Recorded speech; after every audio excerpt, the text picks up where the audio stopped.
Il dit, heureux celui pour qui je ne suis pas une occasion de chute. Heureux celui pour qui je ne suis pas une occasion de chute.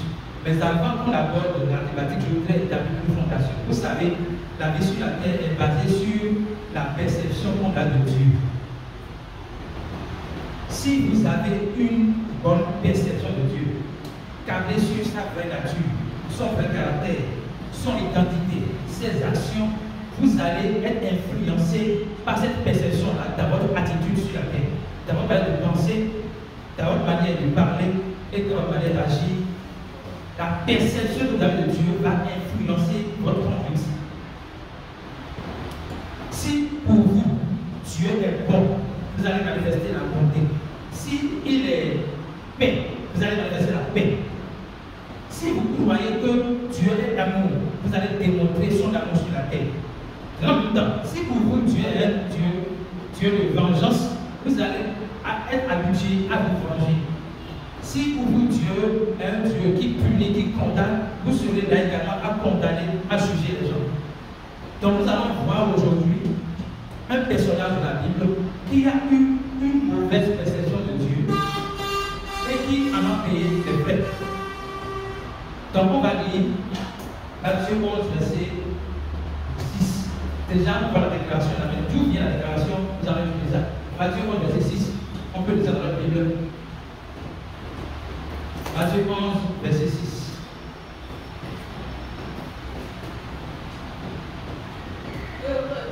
Oui. Heureux celui pour qui je ne serai pas une occasion de chute. Avant d'aller à la source de cette déclaration de Jésus-Christ, on va essayer d'étudier chaque mot que je vais essayer. Il dit heureux celui pour qui je ne serai pas une occasion de chute. Alors, ça veut dire quoi? Heureux celui pour qui je ne serai pas une occasion de chute. Je dis heureux celui pour qui si à cause de moi, ne vit pas des choses terribles dans le monde. Heureux celui qui n'a pas une mauvaise perception de moi et qui, à cause de ça, perd les frais. Autrement dit, malheureux celui qui a une mauvaise perception de moi. Malheureux celui qui n'a pas la vraie connaissance de ma nature, de mon vrai caractère et de mon identité. Ça veut dire également heureux celui pour qui je suis paix. Heureux celui pour qui je suis amour. Heureux celui pour qui je suis abondance, je suis fidélité, je suis miséricorde, je suis grâce. Alléluia. Donc, quand il dit heureux celui pour qui je ne suis pas une de chute, c'est pour nous dire si vous avez une mauvaise perception de moi, de Dieu, je serai pour vous une occasion de chute. Mais si vous avez une très bonne perception de qui je suis, de ma vraie nature, de mon vrai caractère, je ne serai pas pour vous une occasion de chute. Bien encore, je serai pour vous tout ce que Dieu est. Amour, paix, abondance, fidélité, joie. Alléluia. Je veux que nous déclarons, je suis heureux. Parce que je sais qui Dieu est. Je ne suis pas confus sur la nature de Dieu, sur le vrai caractère de Dieu. Et c'est pour ça que nous sommes heureux. Nous sommes heureux parce que Dieu est bon pour nous. Et nous savons que Dieu est bon pour nous. Alors nous allons voir d'où vient cette déclaration de Jésus-Christ. Il y a une question qu'un homme de Dieu a posée. La question n'est pas le problème. Mais la personne qui a posé la question, c'est ça qui pose le problème. Lisons Matthieu 11, verset 2. Matthieu 11, verset 2. Jean ayant entendu parler dans sa prison des eaux de Christ, et fit du passage. Es-tu celui qui doit venir pour qu'on attend l'autre? C'est bon. Jean ayant entendu parler dans sa prison des œuvres du Christ, envoie ses disciples pour lui demander: es-tu celui qui doit venir ou devons en attendre quelqu'un d'autre? Je disais que la question n'est pas le problème, mais c'est la personne qui pose la question qui est le Mais avant d'aller vers la personne, nous allons détailler la question. Il dit, Jean ayant entendu parler dans sa prison des œuvres du Christ, lui fit dire par ses disciples, es-tu ce qui va venir ou devons-nous attendre quelqu'un d'autre? Qu'est-ce que cela veut dire? Jean voit une opposition entre ceux qui croient savoir sur la mission de Jésus et ceux qui entendent. Vous comprenez ce que je dis? Jean voit une opposition entre ceux qui croient savoir sur ce que Jésus est venu faire ou sur ce que Christ va faire par rapport à ce qu'il entend. Je vais vous dire, Jean, dans sa vision, dans sa mentalité, dans sa perception de ce que Christ va faire, se dit que les œuvres de Christ dont il entend parler dans sa prison sont contraires à ce que Christ est censé faire. Alors, quand on parle des œuvres de Christ, il y a ce que Jésus a dit et il y a ce que Jésus a fait. Maintenant, avant d'aller aux œuvres du Christ, je vais essayer de mettre l'accent sur Christ. Vous savez, Jésus n'est pas un prophète. C'est lui qui envoie les prophètes. Alors, à un moment donné, pour clarifier ce concept, il a demandé à ses disciples, qui dit-on que je suis? Les disciples disent, les gens disent, tu es un prophète, tu es Jean-Baptiste, tu es Élie, tu es ci, tu es ça. En gros, les gens le mettent dans le catalogue prophète. Donc, il voudrait déconstruire cette mentalité qu'on a de lui, un prophète. Donc, il dit à vous, Pierre, ou bien vous, mes disciples, vous qui me connaissez, qui dites-vous que je suis? Et Pierre dit, tu es le Christ, le Fils du Dieu vivant. Et fait savoir Pierre que ce n'est pas sa chair qui l'a révélé, mais c'est l'Esprit de Dieu. C'est l'Esprit de Dieu qui a fait de lui, qui l'a révélé. C'est mon Père qui l'a révélé. Donc, connaître, savoir que Jésus est le Christ, c'est une révélation personnelle que nous avons du Père. Je déclare dans le nom de Jésus que tous qui sont ici, qui nous entendez, vous avez la révélation personnelle dans votre cœur que Jésus est le Christ. Maintenant, quand on dit que Jésus est le Christ, même Pierre qui a donné cette révélation n'a pas compris les implications de tu es le Christ. Donc, Jésus a dit, sur la base de ce qu'il a déclaré, Jésus dit, le Fils de l'homme va subir dans les anciens, il sera mis à mort, et le troisième jour, il va ressusciter. Mais quand Pierre a entendu cela, il a dit, ça ne va pas arriver. Et Jésus dit, tu es un obstacle, arrière de moi, Satan.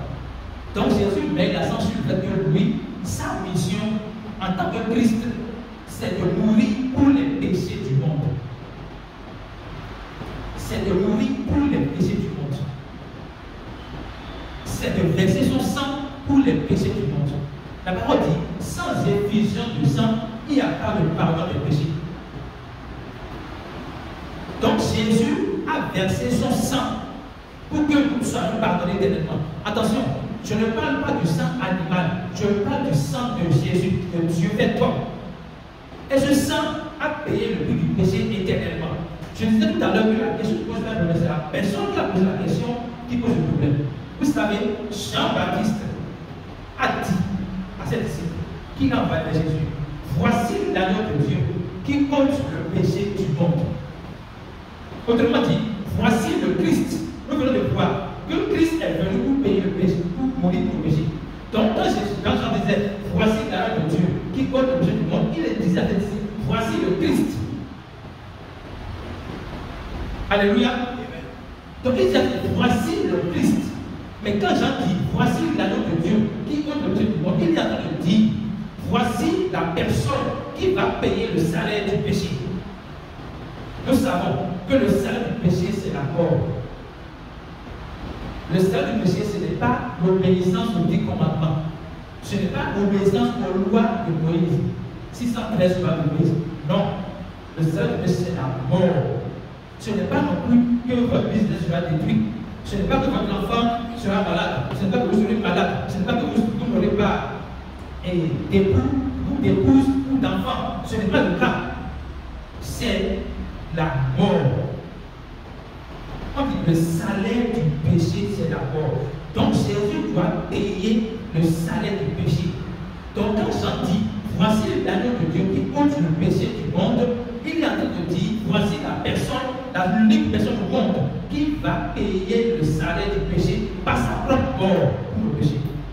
Pas pour ses péchés, mais pour le péché. Alléluia. Donc quand je dis que Jésus a versé son sang pour que nous ayons la vie éternelle, je suis en train de dire que le sang de Dieu est un liquide qu'il faut tout le temps invoquer sur soi pour laver le péché. Non. Jésus a donné sa vie. Sa vie. Si ce n'est que le sang, on peut juste déchirer ses veines et le sang va couler. Non, ce n'est pas que le sang, ce n'est pas le sang liquide. Il a donné sa vie. De la même manière que dans l'Ancien Testament, l'agneau est immolé en échange de vie du pécheur pour un temps. De la même manière, Jésus, l'Agneau de Dieu, est immolé en échange de vie pour tous les pécheurs du monde entier et pour l'éternité. Alléluia. Donc, revenons au verset, s'il vous plaît. Quand Jean demande à Jésus, Jean qui a déclaré que Jésus est le Christ, demande maintenant, par ses mêmes disciples, allez demander à celui que j'ai déclaré qu'il est le Christ, s'il est vraiment le Christ. Donc, Jean a commencé à douter de Christ, de ce que Christ est venu faire. Il y a une confusion dans l'esprit de ce que Christ est venu faire. Pourquoi? Parce que Jean a une mentalité légaliste. Il voit Dieu comme un Dieu légaliste. Un Dieu qui punit, un Dieu qui condamne, un Dieu qui se venge, un Dieu qui ne pardonne pas, un Dieu qui est venu écraser les ennemis, un Dieu qui est venu faire justice pour les gens qui sont opprimés et pour détruire les gens qui oppriment. Alors, il faisait allusion aux œuvres de Christ. Je disais que quand il faisait aux œuvres de Christ, il y a ce que Christ a dit, il y a ce que Christ a fait. On va voir ce que Christ a dit dans Matthieu 5, verset 44. Matthieu 5, verset 44. Alléluia. Mais moi, je vous dis. Qu'est-ce que je dis? Qu'est-ce que je dis? 43. Vous avez appris qu'il a été dit. Tu aimeras ton prochain et tu haïras ton ennemi. Vous avez appris qu'il a été dit. Tu aimeras ton prochain et tu haïras ton ennemi. 5h43. Tu aimeras ton prochain et tu haïras ton ennemi. Donc, jusqu'à ce que Jésus nous vienne corriger cela, même Jean pensait que c'était ainsi. Il faut aimer son prochain, il faut haïr son ennemi. Mais qu'est-ce que Jésus dit à ce sujet? Mais moi, oui, je vous dis, oui, aimez vos ennemis, bénissez ceux qui vous maudissent, faites du bien à ceux qui vous haïssent, et priez pour ceux qui vous maltraitent et qui vous persécutent. Ouais. Donc Jésus dit, aimez vos ennemis, bénissez ceux qui vous maudissent. Faites du bien à ceux qui vous haïssent. Priez pour ceux qui vous maltraitent et qui vous persécutent. Donc Jésus apporte une nouvelle vision, une nouvelle perception de ce qu'on appelle amour, qui est contraire à ce qui a enseigné jusque-là. Alors, vous suivez? Maintenant, la suite, il y a un verset 45. Verset 45. Afin que vous soyez fils de votre Père, qui est dans les cieux. Oui. Car il fait lever son soleil sur les méchants et sur les bons. Donc, il justifie pourquoi nous devrions non pas haïr les ennemis, mais les aimer. Non pas les maudire, mais les bénir. Et prier pour eux. Il dit, pour que vous soyez comme les fils de votre Père. Pourquoi? Parce que moi, votre Père, je lève le soleil sur les bons et sur les méchants. Je donne la pluie pour les justes et pour les injustes. Donc je n'ai pas de, je ne fais pas la part des choses entre celui qui est bon ou celui qui est méchant. J'accepte tout le monde. Que vous soyez pédophile, prostitué, que vous soyez homosexuel, lesbienne, que vous soyez transgenre, que vous soyez braqueur à main armée, Jésus vous aime et vous accepte. Il ne vous condamne pas. Par contre, Jean pensait que Jésus est là pour donner la loi. Il pensait que Jésus est là pour être le roi des pécheurs. Puisque l'une des œuvres de Jésus, c'est de manger avec les publicains. Même parmi ces disciples, ces 12 apôtres, il y a un grand publicain qu'on appelle Matthieu. Les publicains sont catalogués comme les grands pécheurs, pas les pécheurs exclus, mais les grands pécheurs. Mais dans les 12 apôtres de Jésus, il y a Matthieu, qui est parmi les publicains grands pécheurs. Jésus l'a amené vers lui. Et plus que ça, Jésus mangeait avec les gens, les prostituées, les gens de mauvaise vie. Pourquoi il faisait ça? Parce qu'il est venu non pas pour condamner, mais pour justifier. Alléluia. Donc Jean n'avait pas cette compréhension de Jésus. Quoique dans la prophétie à son sujet, il est venu pour révéler la connaissance du salut par le pardon des péchés. Je voudrais qu'on dise ça. Sur le verset. Lisons Luc 1, verset 76 77, s'il vous plaît. Luc 1, verset 76 et 77. Alléluia. Je vais vite, mais ça peut aller comme ça.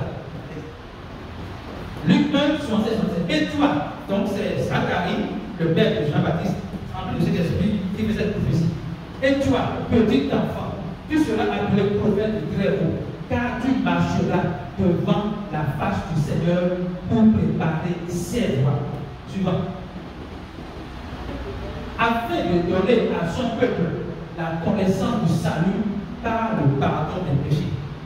Donc, la mission de Jean-Baptiste, c'est de révéler au peuple de Dieu la connaissance du salut par le pardon des péchés. Ce n'est pas connaissance du salut par l'obéissance à la loi. Ce n'est pas connaissance du salut par la condamnation. Ce n'est pas connaissance du salut par le jugement. Mais c'est la connaissance du salut par le pardon des péchés. Et je veux mettre à ça sur quelque chose. Connaissance du salut. Quand Jésus est allé chez Zachée, on peut Zachée un grand pécheur. Quand Jésus est allé chez lui, il a dit une phrase qui révèle qu'il est le salut. Il dit, aujourd'hui, le salut est rentré dans cette maison. Autrement, Jean est venu révéler la connaissance de Jésus par le pardon de ses péchés, des péchés des peuples de Dieu. Donc ça veut dire quoi? Sans le pardon des péchés, on ne peut pas parler de Jésus. Écoutez, on ne peut pas parler de Jésus sans parler du pardon des péchés. Si on remplace le salut par Jésus, Jean est venu donner au peuple de Dieu la connaissance de Jésus par le pardon de ses péchés. Donc, connaître Jésus revient à reconnaître le pardon des péchés qui est en Jésus-Christ. Alléluia. Donc, Jean n'avait pas une pleine connaissance de sa vraie mission. Ce qui peut choquer beaucoup de personnes, Jean-Baptiste, prophète de Dieu, n'avait pas une pleine connaissance de sa vraie mission. C'est pour cela que dans sa mission, il n'a pas resté dans ce que Dieu lui a demandé de faire. Il est allé au travail. Mais avant de dire ce qu'il a fait, on va voir comment lui, Jean-Baptiste, a prêché la bonne nouvelle. Vous allez voir clairement qu'il a une perception légaliste de Dieu. On est dans Luc 3, verset 10. Luc 3, verset 10. Alléluia. La foule l'interrogeait disant, que devons-nous donc faire? Qui peut lire? Puis elle répondit, oui. Que celui qui a 2 tuniques partage avec celui qui n'en a point. Donc, les bonnes œuvres. Allez-y. Et que celui qui a de quoi manger à 10 lui-même. Il vint aussi les publicains pour être baptisés et lui dirent, Maître, que devons-nous faire? Oui. Il leur répondit, n'exigez rien au-delà de ce que vous a été ordonné. Oui. Les soldats aussi lui demandaient, et nous, que devons-nous faire? Il leur répondit, ne commettez ni extorsion ni faute envers personne, et contentez-vous de votre sortie. Maintenant, verset 18, vous allez voir, c'est ainsi que Jean annonçait la bonne nouvelle au peuple en leur adressant beaucoup de prédications. S'il vous plaît, ce que j'ai dit tout à l'heure, c'est bonne nouvelle. Exemple. Le grand papier qu'on t'a demandé. Si tu as deux, tu les donnes un. C'est bon, ouais. La bonne nouvelle a des caractéristiques très précises. La bonne nouvelle est une annonce qui porte ce que Dieu a fait pour nous. Parce que nous allons faire pour Dieu. Donc ça a mis l'accent sur ce que les gens ont fait. Et non sur ce que Christ a fait, ou Christ est venu faire. Et il appelle ça bonne nouvelle. Alléluia.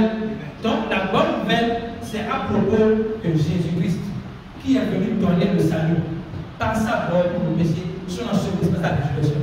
C'est la seule chose qu'on doit entendre quand nous parlons de bonne nouvelle. C'est ce que Dieu a fait pour l'homme. Ce n'est pas ce que l'homme va faire pour Dieu. Ce n'est pas ce que Dieu fera, c'est ce que Dieu a déjà fait. Alléluia. Donc, revenons maintenant au verset Matthieu 11. Jean a été conduit par lui dans sa prison des yeux du Christ. Oui. Lui fit-il, passez ici. Es-tu celui qui doit venir ou devons-nous en attendre un autre? Donc, vous allez voir que Jean, dans ce verset-là, était en prison.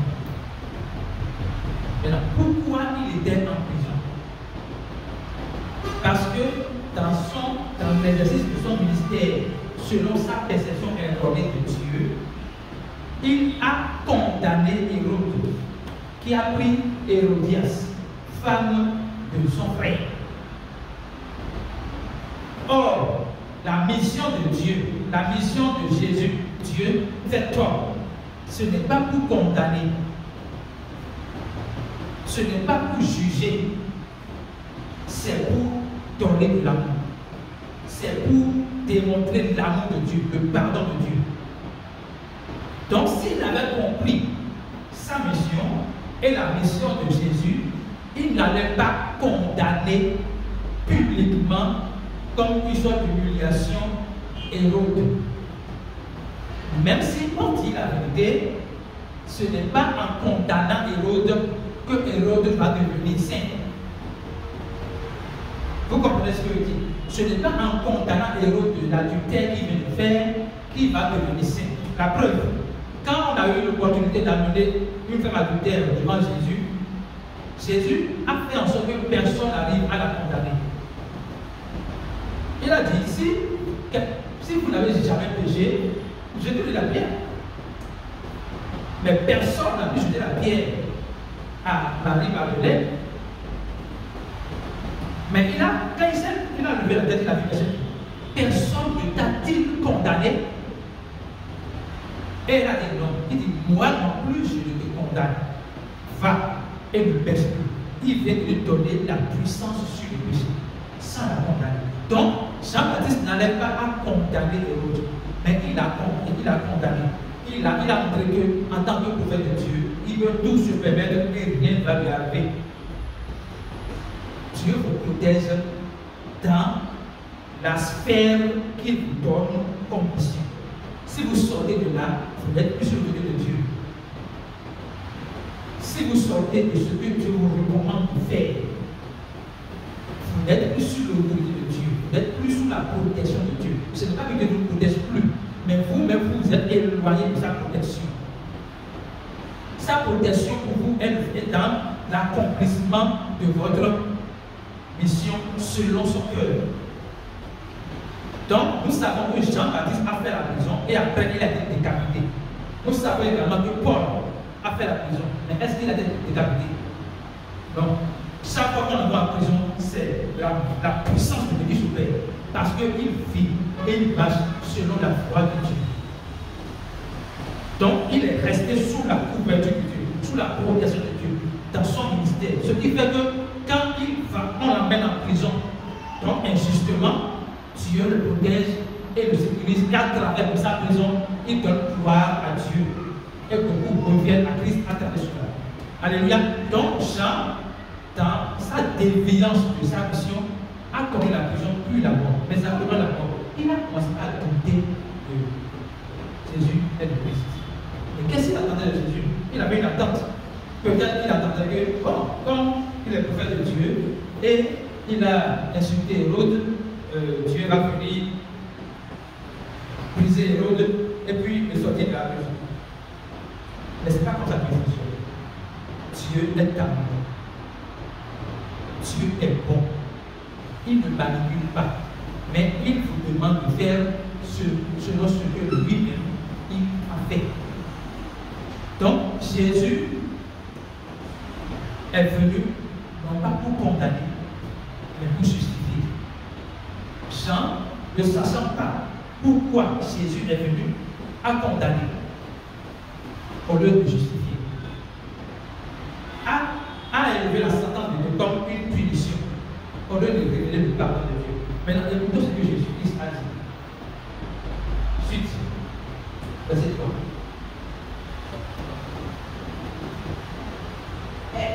Jésus lui répondit, oui. Allez rapporter à Jean ce que vous entendez, ce que vous voyez. Oui. Les aveugles voient, les boiteux marchent, les lépreux sont purifiés, les sourds entendent, les morts ressuscitent, et la bonne nouvelle est annoncée aux pauvres. Donc il dit, mettez la censure, il dit, allez rapporter à Jean ce que vous entendez. Donc il met l'accent sur son discours, sur comment lui il annonce la parole de Dieu. Il parle de ce que les vérité fait. Maintenant il dit, à la fin, la bonne nouvelle est annoncée aux pauvres. Quand on parle de pauvres dans ce contexte, ce n'est pas les hommes qui n'ont pas d'argent. C'est les hommes qui ont l'humilité de recevoir la grâce de Dieu. Alléluia. C'est les hommes qui ont l'humilité de reconnaître que je ne peux pas être sauvé par la loi, mais je peux être sauvé par la grâce. La parole dit que la loi a été donnée par Moïse, mais la grâce et la vérité sont venues par Jésus-Christ. Ça veut dire que Jésus est la personnification de la grâce. Jésus est la personne qui ouvre l'air de la grâce et qui enferme l'air de la loi. Jésus met fin à la loi pour faire entendre la grâce. Christ est la fin de la loi pour la justification de l'Église. C'est l'esclave, donc l'Église, travail humain. Au même verset 1. On va voir comment Jésus, comment Paul ici expose la justice des hommes et révèle la justice de Dieu. Disons. Frère, oui. Le vœu de mon cœur est de m'appuyer à Dieu pour que ces filles soient sauvées. Je leur rends le témoignage qu'ils ont du zèle pour Dieu, mais sans intelligence, ne connaissant pas la justice de Dieu et cherchant à établir leur propre justice. Ouais, il établit un contraste. Les gens ont du zèle pour Dieu. Les pasteurs aiment Dieu. Sauf qu'ils ne connaissent pas la justice de Dieu. Et ils veulent établir leur propre justice. C'est ce que Jean voulait faire. Ignorant la justice de Dieu, lui veut établir sa propre justice à l'égard de l'autre. Maintenant, la suite du verset 8. Ils ne se sont pas soumis à la justice de Dieu. Donc, pour être soumis à la justice de Dieu, il faut déjà connaître la justice de Dieu. Et nous savons que Jésus est la justice de Dieu. Dans 2 Corinthiens 5, verset 22, il dit, lui qui n'a point connu du péché, Dieu l'a fait devenir péché pour nous, afin que nous devenions par lui justice de Dieu. Ça veut dire que lui était justice de Dieu. Que Dieu a fait devenir péché pour que nous puissions avoir en retour sa nature. Donc Jésus est la justice de Dieu. Et la parole dit, ils ne sont pas soumis à la justice de Dieu. Ils ne connaissent pas la justice de Dieu. Ils veulent établir leur propre justice. Et ils ne sont pas soumis à la justice de Dieu. La suite de ce verset. Car Christ est la fin de la loi pour la justification de tous ceux qui croient. Donc, on peut dire que Jésus, le Christ, est la fin de la loi pour la justification de ceux qui croient. La loi est quoi? La loi nous fait croire que c'est ce que nous allons faire qui nous donnera accès au rang des cieux, à Dieu. Mais la grâce vous fait savoir que non, ce n'est pas ce que vous allez faire, c'est ce que Christ a fait qui vous donne accès au royaume de Dieu, qui vous donne accès à Dieu. Donc, vous êtes justifiés, non pas sur la base de vos bonnes œuvres. C'est bien de faire des bonnes œuvres. Partager, donner, faire des dons, c'est bien de faire des bonnes œuvres. Mais vous n'êtes pas justifié par cette action, par le bon là. Vous êtes justifié par l'action de Dieu, l'acte de justice de Dieu, c'est-à-dire la mort de Jésus pour le péché, son action indispensable de Jésus. C'est ça qui nous justifie. Alléluia. Et puis celui qui va venir, il va prendre la main de lui. Maintenant, il a dit, allez dire ce que vous entendez. Est-ce que vous voyez? Maintenant, celui qui ont fait cette part, il donne la vue à ceux qui n'ont pas la vue. Nous prions que les hommes du monde, dont l'intelligence est aveuglée, retrouvent la vue spirituelle au nom puissant de Jésus-Christ. Parce que nous savons que le diable a aveuglé les hommes afin qu'ils ne voient pas la splendeur de l'évangile. Nous déclarons dans le nom de Jésus que les hommes retrouvent la vue et acceptent l'évangile, l'amour de Dieu, la grâce de Dieu, le pardon de Dieu, la bonté de Dieu, la miséricorde de Dieu au nom puissant de Jésus-Christ. Donc, il dit, les lépreux, les boiteux marchent. Vous vous souvenez, quand on avait amené le paralytique vers Jésus-Christ, il n'a pas dit lève-toi. Il a dit tel péché te sont pardonnés. Il n'y a pas Jésus sans pardon des péchés. Et quand dès lors que le monsieur a reçu le pardon de ses péchés, il s'est levé. Parce que la racine de sa paralysie, c'est le péché. Donc, les boiteux marchent, les lépreux sont purifiés. Vous savez, avant que Jésus ne vienne, on ne peut pas avoir un lépreux impur contre la cause. Dès que tu es lépreux, tu es casé quelque part. Mais Jésus s'approche des lépreux. Jésus accepte les lépreux. Jésus accepte les gens qui sont rejetés dans le monde, par leur famille, pour leur dire, venez à moi, je veux vous tout. Donc, il a purifié les lépreux, il fait entendre les sourds. Je prie le Seigneur d'ouvrir notre entendement de tous ceux qui attendent ce message, l'entendement de tous ceux qui sont dans le corps de Christ, mais qui n'ont pas encore accepté la grâce de Dieu. Je vous déclare dans le nom de Jésus que leur entendement est ouvert. Je déclare dans le nom de Jésus qui sont guéris de la subtilité spirituelle au nom puissant de Jésus-Christ. Nous allons voir, il ressuscite les morts. Je parlerai de deux choses ici. Jésus est la personne qui ressuscite les morts. C'est vrai qu'on parle là des morts physiques, c'est-à-dire des gens qui sont morts réellement. Et Jésus les ramène à la vie. Et vous savez, qu'est-ce que l'évangile fait? Qu'est-ce que l'évangile fait? Ça fait passer de la mort à la vie. Donc il est en train de dire, d'aller dire à Jean, je suis la personne qui fait passer des gens de la mort à la vie éternelle. Donc quand on parle de résurrection des morts ici, entendez résurrection physique, mais également résurrection spirituelle. Alléluia. La bonne nouvelle qui est annoncée pour vous. La bonne nouvelle, c'est ce que Christ a fait pour nous. Donc revenons maintenant pour le dernier verset qui est notre thématique. Si tout ce que j'ai dit là, c'est pour plus comprendre le dernier verset 6, verset 6, qui dit heureux celui pour qui je ne serai pas une occasion de chute. Heureux celui pour qui je ne serai pas une occasion de chute. Jésus voudrait que nous soyons heureux. Il ne veut pas que nous ayons une perception erronée de lui. Et que cette base, notre attitude, notre conduite sur la terre, nous crée des préjudices inutiles.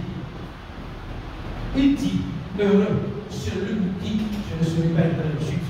Autrement dit, heureux celui pour qui je serai une occasion de paix. Heureux celui pour qui je serai une occasion de joie. Heureux celui pour qui je serai une occasion d'amour. Autrement dit, heureux celui qui connaît qui je suis. Heureux celui qui sait et qui accepte que je suis amour, que je suis lumière et qu'il n'y a pas de ténèbres en moi. Heureux celui qui a une pleine connaissance de moi. Alors je voudrais vous dire pour finir que Dieu nous aime indépendamment de nos actions. Il nous aime indépendamment de nos bonnes œuvres. Il nous aime indépendamment de nos mauvaises actions. Et son amour pour nous, il l'a démontré à travers la mort de Jésus pour nos péchés. Son action indispensable de Jésus.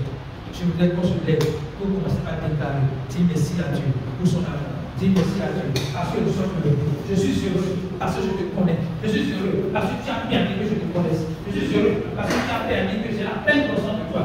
Je sais que tu es amour. Je Je sais que ce n'est pas toi qui m'as mis dans les péchés. Je sais que tu es capable de me sauver dans les péchés.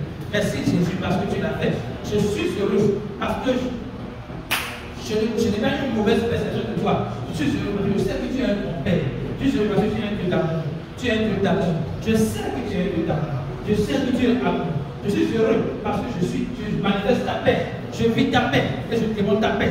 Je suis heureux parce que tu ne me condamnes pas. Je suis heureux parce que tu ne me juges pas. Je suis heureux parce que tu m'as justifié. Je suis heureux parce que tu m'as sanctifié. Je suis heureux parce que tu m'as sauvé. Je suis heureux parce que tu as fait de moi ton enfant. Merci Jésus pour ton amour. Merci pour ta grâce. Que ton nom soit glorifié, magnifié, exalté au nom puissant de Jésus-Christ. Amen. Merci Jésus.